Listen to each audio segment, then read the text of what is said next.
So today we've got something a bit different, a refreshing story for a change. We're going to be talking about the failure of Madame Web, but more specifically the response by Dakota Johnson, the primary star of the movie. And I think this story is illustrative of something very significant, but I'll get to that in a moment. First of all, if you haven't already subscribed to the channel, please do so. And if you'd like to support The Dave Cullen Show, head on over to my subscribe star. It's linked below, and it's very much appreciated. So this article is from Bounding Into Comics. Madame Web star Dakota Johnson slams greed, ineptitude of Hollywood execs. You cannot make art based on numbers and algorithms.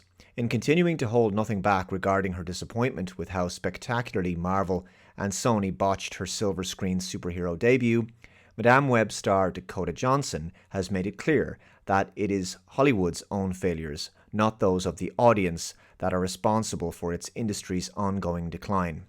Asked by the outlet's Charlotte Owen as to whether she was particularly bothered by the near-universal panning of Madame Web, as of writing, even with the site's system being so heavily skewed that an absolutely scorching review of a given film can be confirmed as fresh, if a critic offers it even the barest of compliments, it currently holds a 12% rotten rating among critics and a likewise terrible 57% audience score on review aggregator Rotten Tomatoes. Johnson admitted, "Unfortunately, I'm not surprised that this has gone down the way it has."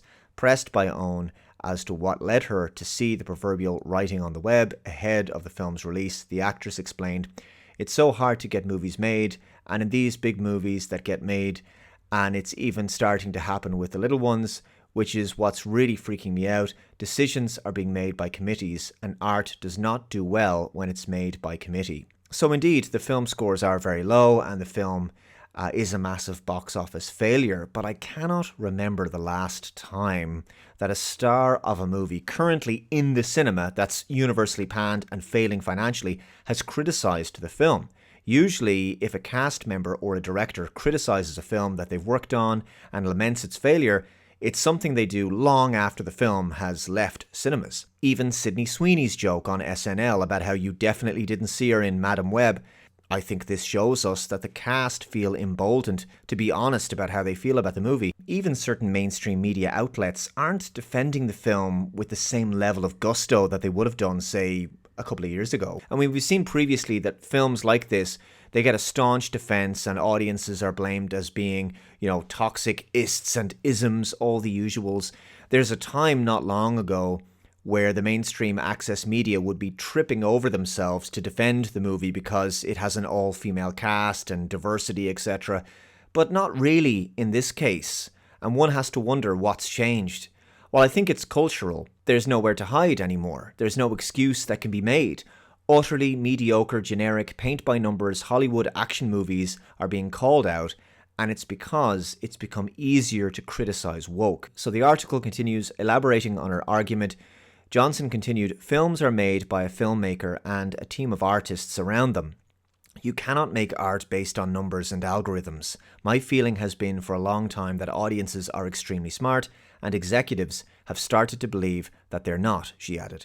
"Audiences will always be able to sniff out BS, even if films start to be made with AI. Humans aren't going to effing want to see those." I have to say, I have major respect for this woman after she said that. And this is clearly someone who has taken a mature and well thought out position on this. She's got respect for audiences, and I think as a result, she'll get respect from audiences. So kudos to Dakota Johnson for that. And we've discussed the effect of AI on filmmaking and how that could only further stifle the creative process. So I think she's on point there again. She's obviously very much aware of what's going on. Now, the article continues, as for how she felt starring in such a disaster of a film, Johnson ultimately admitted to Owen, "But it was definitely an experience for me to make that movie. I had never done anything like it before. I probably will never do anything like it again because I don't make sense in that world. And I know that now," she playfully concluded. But sometimes in this industry, you sign on to something and it's one thing, and then as you're making it, it becomes a completely different thing, and you're like, wait, what? So that suggests to me that she's obviously not happy with the end product. She must have expected Madame Web to be a far better film than it turned out to be. So you can't blame her for being disappointed.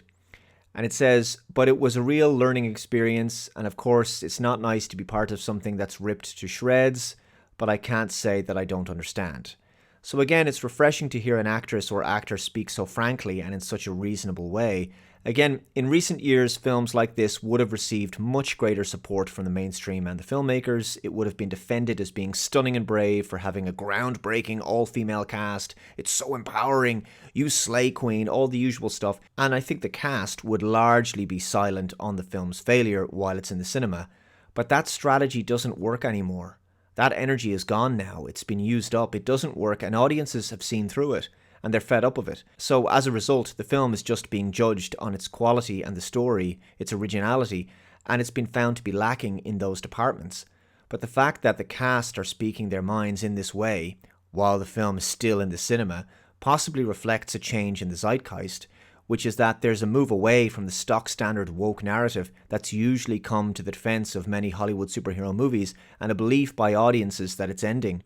Even some people in the films don't want to be associated with woke anymore. So the cultural shift is taking place, and I think the writing is on the walls. It feels like woke has permeated so many facets of modern life, it's become simply too intolerable for people.